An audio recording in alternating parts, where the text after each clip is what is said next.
Ordinary Americans were not amused. I've worked my butt off for 4 years trying to make myself seem really presentable, studying 2 hours a week for the SAT, entrance exam, and getting all A's in my classes, said Connor Finn, 18, a senior at John Marshall High School in Los Angeles. And then the fact that people would just pay hundreds of thousands of dollars and without the hard work is really not rewarding at all, he said.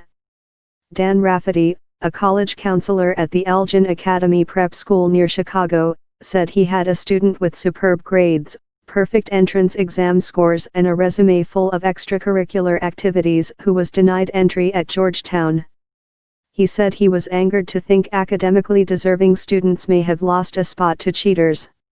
Access to power. Besides academic excellence, elite schools offer access for their graduates to a network of people in power. At some point this isn't really about education. This is about trying to get access, Rafferty said. The competition can be fierce and seem unfair even to people of privilege, however.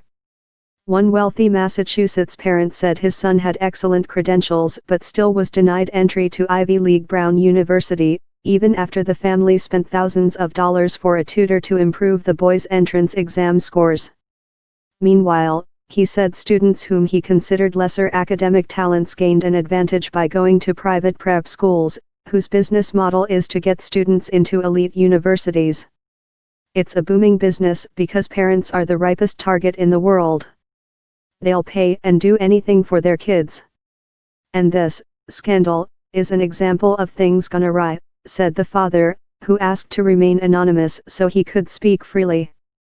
His son chose to stay in public school and ended up at Tufts University, a highly rated school that nonetheless lacks Ivy League cachet.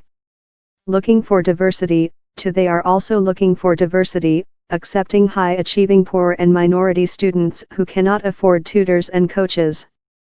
This scandal, most people would agree, is ridiculous, said Natasha Kumar Riku, a graduate professor of education at Harvard and author of The Diversity Bargain, which examines how students at elite universities view affirmative action.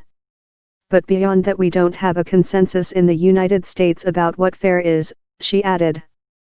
UCLA student Sandy Situ, 21, the daughter of immigrants, said the scandal had made her think about the uphill battle for those who are unable to attend the schools of their choice.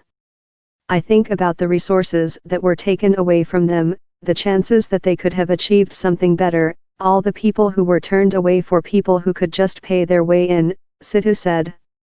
What a sad moment this is for America.